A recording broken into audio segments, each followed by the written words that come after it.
With over 2,000 episodes of the Joe Rogan podcast, there has been some pretty mind-blowing conspiracy theories. Today we look at the top 3 craziest conspiracy theories. Like and subscribe for more daily content. Yes. I mean, I wrote a book about Operation Paperclip, and my God, talk about a rabbit's hole. That's a rabbit hole. It's a rabbit hole. Let's explain to people that don't know what we're talking about. Operation Paperclip was when, after World War II, the United States gathered up a ton of scientists from Nazi Germany, brought them over to America, and even Wernher von Braun. They had Wernher von Braun run NASA. He was a Nazi, like 100% Nazi. Good friends with Hitler type Nazi. Yes, he ran a Berlin rocket factory where they hung the 5 slowest Jews. They would hang them out front so everybody would know, like, this is what happens when you work slow. We'll hang you. I mean, the Simon Wiesenthal Center said that if Wernher von Braun was alive today, they would prosecute him for crimes against humanity. Yes, they would. And that was the head of NASA. That was the guy who got us to the moon. That was the big cheese guy. Yeah. So we were willing to put a lot of really dark things aside in order to gather up the best scientists so that the Soviet Union couldn't get them all. And they got a few of them as well. But we got how many? More than 1,000, right? Allegedly 1,400, but I would not be surprised if, the story changes and there were more, right? Yeah. But that goes back to our discussion earlier about being in pole position. I mean, that's why we grabbed those Nazis. We were like, if we don't get them, the Russians will. I get it. And, and I'm sure the Nazis could say, I didn't want to do it. They made me. I'm a nice person. I love Jews. Well, that was part of the mythology. It was like, we got the good Germans. Well, no, we didn't. Right.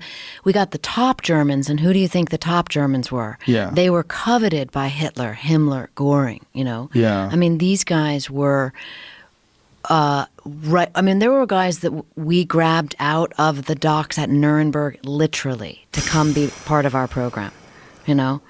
One of these if you're smart, you're an asset, right? I mean, that's what Genghis Khan used to do. He'd take warlords from the other side and capture them and go, listen, just come over here, bro. Come on, work for me. I'm the man. I mean, ideology aside, I'm super smart and I want that to be known. That's kind of that's the competitor, right? I mean, you cannot be the best rocket designer in the world and not want those talents, demonstrated. That's Wernher von Braun's story. That's the story of all of them. And that was so shocking writing that book, because it's like, wow, huge amounts of talent, but how far will the competitor go to see their baby come to fruition? What are they willing to put aside? Yeah. Did you pay any attention to the other places where Nazis went when they escaped Germany, like Argentina in particular? Have you ever seen any of that stuff? Where they have entire German towns down in Argentina? God, right? They do Oktoberfest down there. They wear lederhosen. They drink out of steins. It's crazy. They speak German. And you're like, what the fuck is this? Like, my friend Tim Kennedy went down there, and he said he was literally talking to people, interviewing people, and they had photos of SS soldiers on their wall, and they would talk about how grandfather was a hero, and they're like, like, you're the descendants of escaped Nazis, and they put together a town down there. I mean, the way the Nazis were able to flee is I can't read enough of that. I mean, that's what Jamie and I were talking about. It's like, dark. Oh my God. And it's endless. I mean, there's so, the ones that there was a famous guy that we got. He was the Surgeon General of the Third Reich. I mean, think about that, okay? Dr. Walter Schreiber. I mean, he was such a bad dude. He was in charge of the vaccine program. I mean, you just put those words together and your mind goes really dark, right? But we wanted him because he was an expert in vaccines. And we brought him to the United States. He was the only Nazi I found of the ones, the paperclip scientists who came here, that was actually outed, right? He was outed as a Nazi. And that's because one of the investigators at the Nuremberg trials recognized him. Oh, Jesus. And he's the only one we got out of here. And guess where he went? Argentina. And lived out the rest of his life there. The show was called Finding Hitler. They were trying to find evidence that Hitler somehow escaped.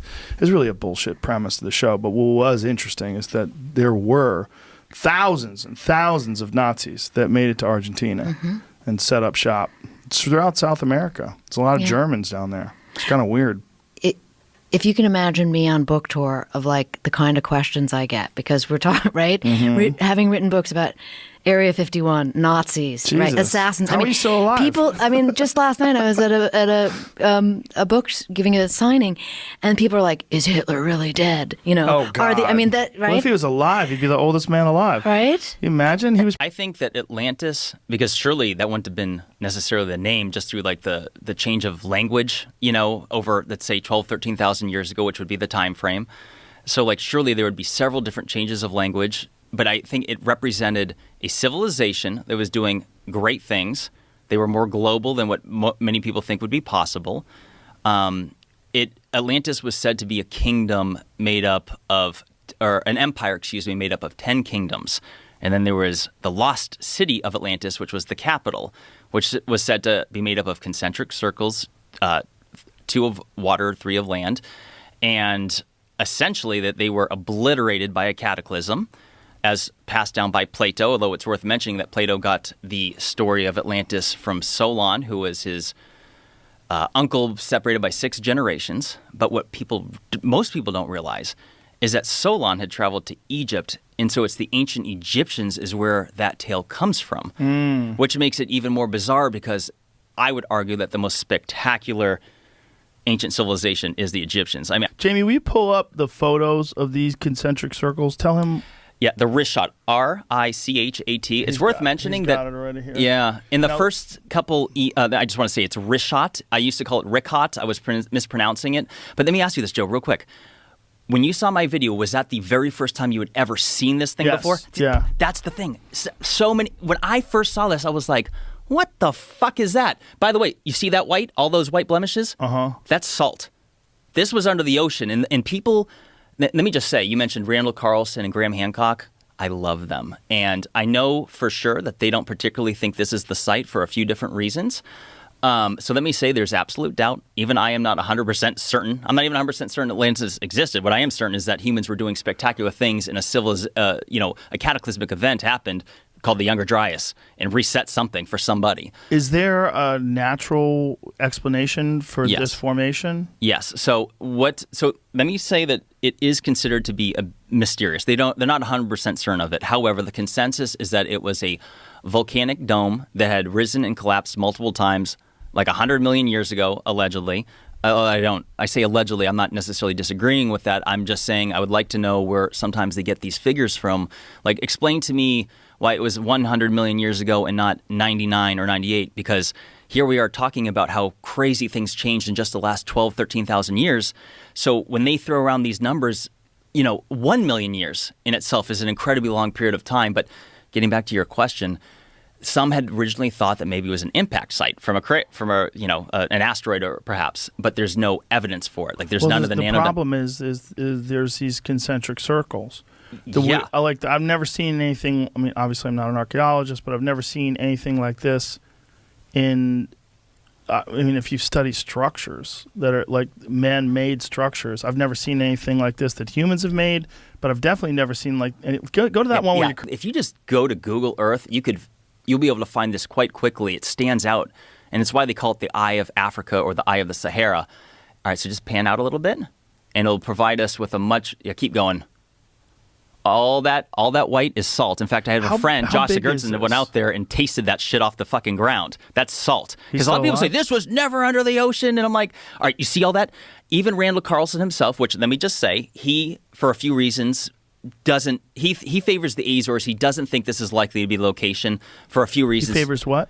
The Azores. The island chain, which would be, it's and he thinks that was Atlantis? To him, he's partial towards that. But so he analyzed this site, and you see all those striations, how it looks like the ocean, so that's all water erosion, Joe. And if you scroll in, so remember when Randall was on your show and he showed you the Missoula floodplains and all those giant ripples from the huge current that it went through? This is here. So scroll in, right there where your cursor is, Jamie. Scroll right in. you're going to see those same water ripples. Keep going, because this what you're looking at here is panned out. This is many miles. Like, keep in mind, this structure is 30 miles across. That's crazy. That looks like the bottom of the ocean, like if you see where the water breaks on the sand. Yep. And I have wow, there's that's better crazy. pictures. And that, just to clarify, that white is salt, and that is because that's a lot of people don't know, Joe, that the Sahara Desert wasn't a thing until approximately 5,000 years ago. It's only in the last several years, and by the way, I'm quoting MIT research here, that the Sahara goes back and forth from green to desert approximately every 20,000 years. They believe it has something to do with the Earth's tilt, and that's worth discussing. But so this whole area, because people are like, well, that's not Atlantis. I'm like, well, first of all, if the Sahara Desert was a lush green tropical paradise, which had the largest known freshwater lakes ever known to have existed, for example, Mega Lake Chad, which it's like 3 times more water surface than all of the North American Great Lakes combined. It's a big sucker.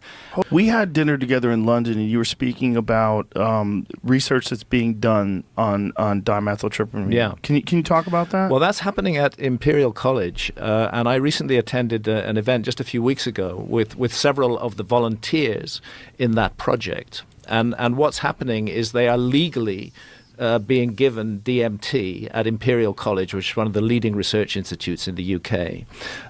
And for the first time ever, they're not looking to find out what are the possible therapeutic outcomes of this. They're actually looking at the experience itself. It's very well known, anybody who's used DMT, I've used DMT multiple times, is going to have entity encounters. They're going to meet entities who may sometimes look very weird. They may be part animal, part human in form. They may be almost formless, but yet they speak to you, they communicate with you. And of course, the mainstream attitude, this is just rubbish, this is just your brain on drugs. Well, Imperial College, they're now testing that view. And what they're finding is that and something else, DMT, as I'm sure you know, Joe, is a very short-acting experience when you smoke it. It's about 12 minutes, maybe less. You're in there, you're plunged into a completely convincing, sometimes terrifying parallel reality. It's so confusing, you hardly know what's going on, and then you're out again. But you come out with a feeling that something's been downloaded to you. In Imperial College, they found a way to keep people in the peak state of DMT for an hour.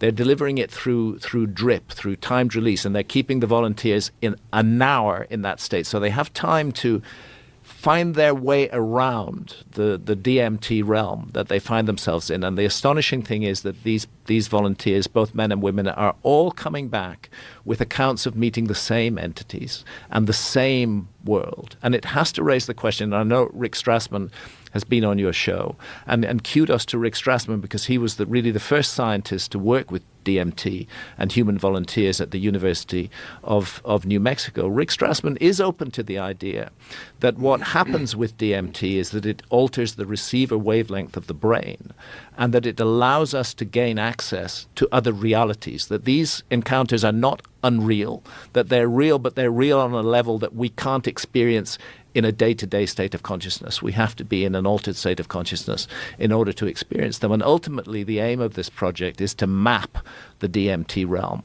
You know, we talk a lot about extraterrestrials and ETs and making contact, and I'm sure the universe is filled with life, and it would be a very good thing to have the tech to make contact, or perhaps not a good thing, with all those other life forms in the universe. But right there in the DMT experience, inside our own heads, we have the opportunity to encounter another world, another realm, entities who are very different from ourselves and who have teachings to give us. And I think we should be spending a lot more research funds on exploring those experiences and finding out what's going on, rather than zooming off to other planets. Let's do both, but let's make sure that we understand that the consciousness is an enormous mystery, and at the level of consciousness, DMT opens up literally a parallel world. And there's a nexus here with quantum physics, and with the notion of parallel realms and parallel realities. Maybe we can actually access them. Well, the work at Imperial College ultimately is going to come up with some answers.